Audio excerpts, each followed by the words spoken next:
ताज शरीयत फख्रे अज़हर की सूरत, ताज शरीयत फख्रे अज़हर की सूरत, की सूरत, की सूरत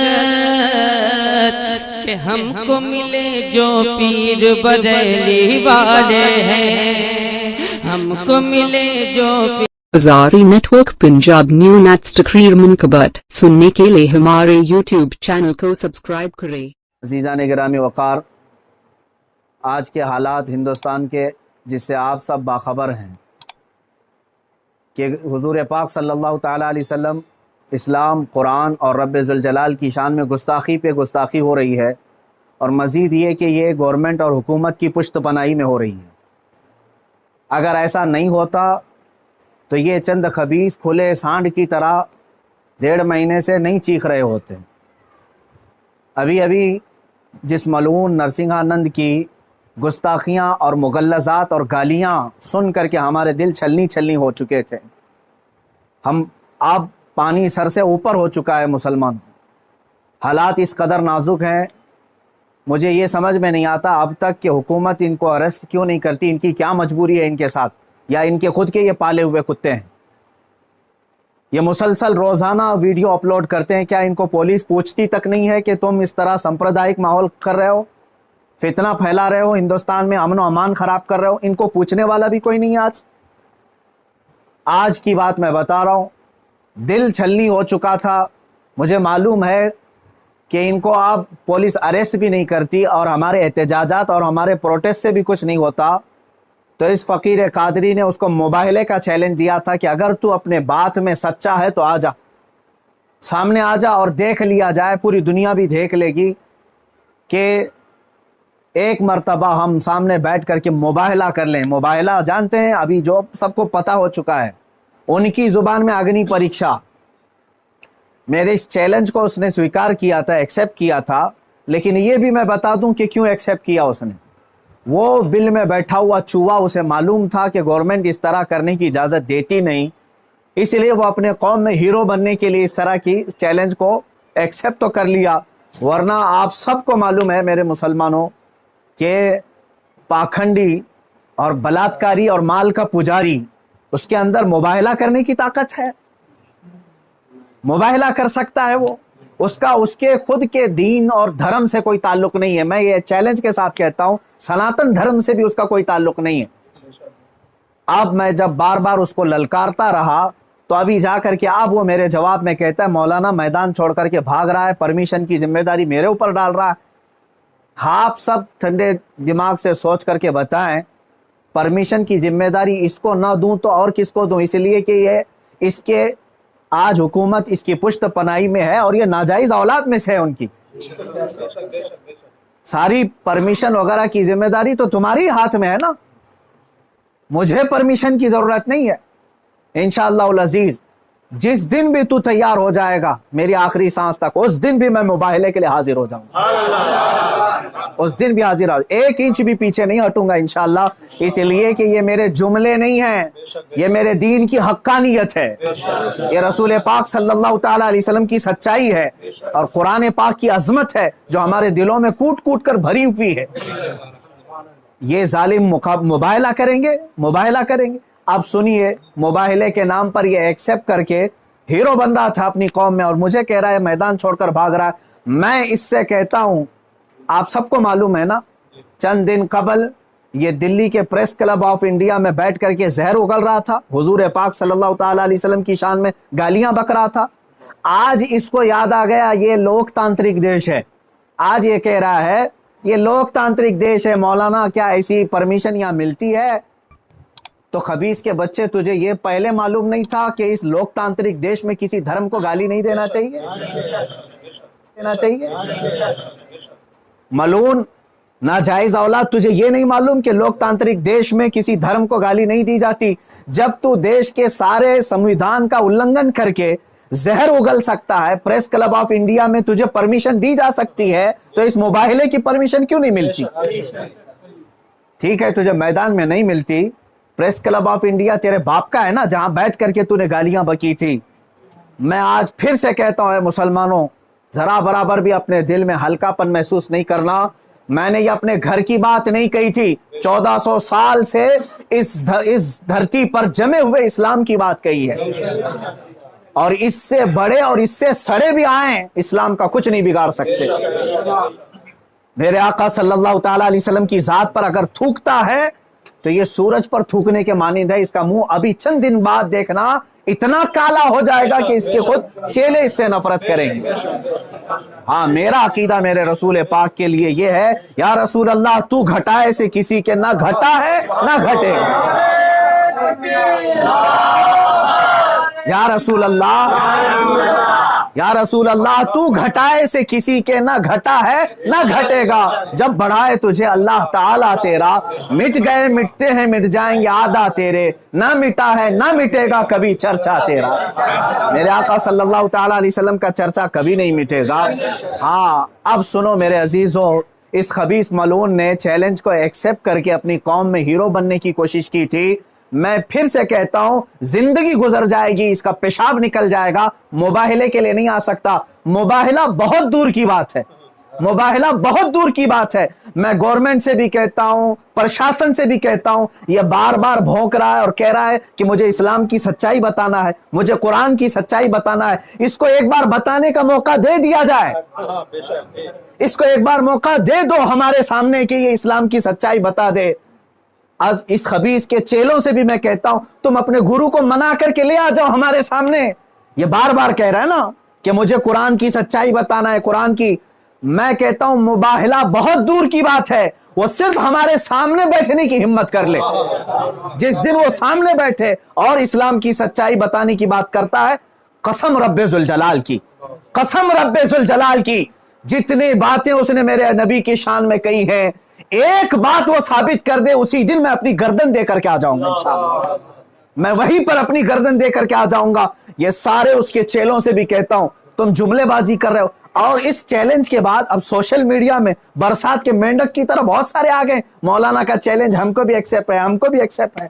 तुम क्या समझ रहे हो, गुडी गुडे का खेल खेलने जा रहे हैं? ये कोई खेल खेलने जा रहे हैं? तारीख पढ़ लेना, पता चलेगा तुम्हें मुबाहिला कहते किसे हैं। अजीजान गिरामी वकार, आज दिल जल रहा है इसलिए मैं अर्ज कर रहा हूं, ये मुकाबले में नहीं आएंगे। फिर भी मैं कहता हूं, ये 17 रमजानुल मुबारक 30 अप्रैल आने तक ये जितने चेले भौंक रहे हैं, इसमें एक रामपाल का एक शिष्य है, कोई शागिर्द आया है, वो कहता है मोहम्मद आखिरी नबी भी नहीं है सल्लल्लाहु अलैहि वसल्लम। माअज़ल्लाह। ऐ मुसलमानों, इसने खत्मे नबुव्वत पर भी डाका डाला। वो कहता है रामपाल आखिरी नबी थे, मैं साबित करता हूं और चुनौती को स्वीकार करता हूं। ये सारे पाखंडी एक साथ आ जाएं, एक साथ आ जाएं। और गवर्नमेंट से फिर मैं कहता हूं, अब ये बात बहुत बढ़ चुकी है, मीडिया वाले भी मजाक ना समझें, इनको साबित करने का मौका दें और हम हानि के लिए तैयार हैं। मैं एक नहीं, हिंदुस्तान की 11 बड़ी खानकाएं मेरे साथ खड़ी हैं और तकरीबन 100 उलमाए अहले सुन्नत और मुफ्तियान इज़ाम अभी इसी वक्त दिल्ली आने के लिए तैयार। मेरे अजीजों, ये कोई खेल की बात नहीं कर रहा हूं। अल्हम्दुलिल्लाह 100 तो मैं अपने लिस्ट में रखा हूं, हजारों की तादाद में यहां पर अपनी जान लुटाने के लिए तैयार। ऐ मुसलमानों, अब पानी सर से ऊपर हो चुका है।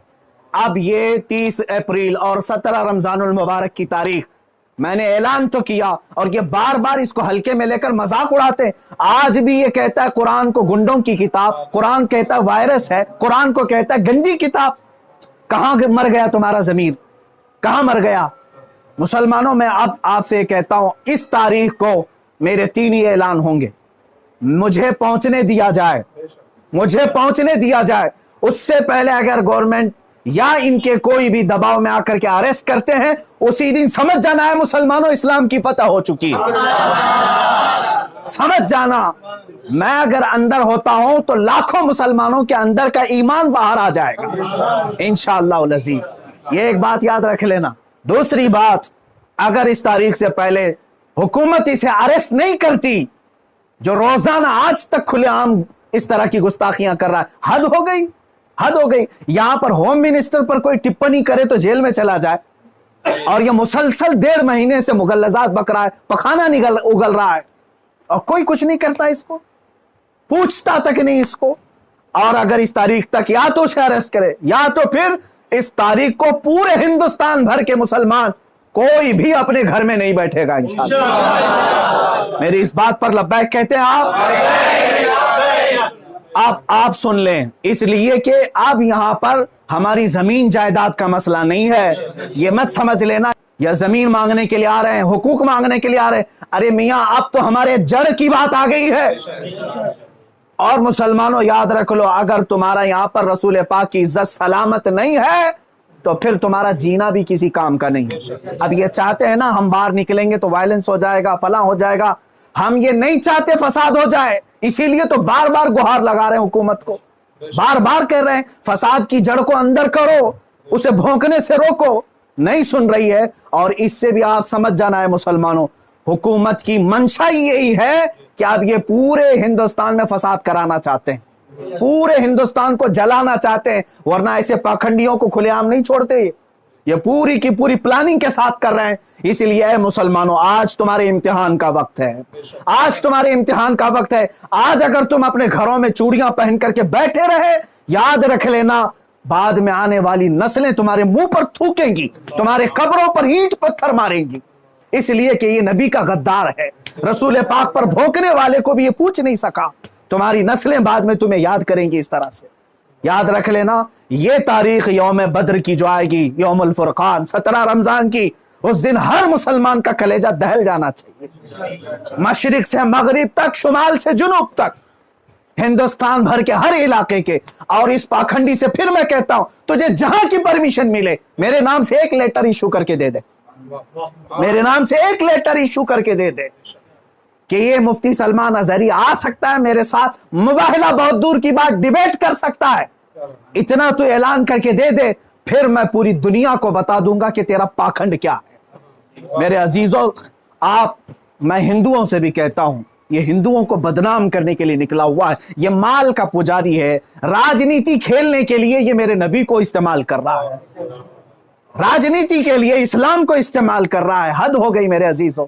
मैं हुकूमत से कहता हूं, अगर तुम्हें दुश्मनी है ना मुसलमानों से, लो हम सब की जाने और मार डालो, हमारे नबी पर ना भोंको, इस्लाम के खिलाफ आवाज ना उठाओ। इतनी गलीज बातें वो बक गया। मुझे बताओ, पूरे हिंदुस्तान के मुसलमानों ने कभी हिंदुओं के देवी देवताओं को छेड़ा आज तक?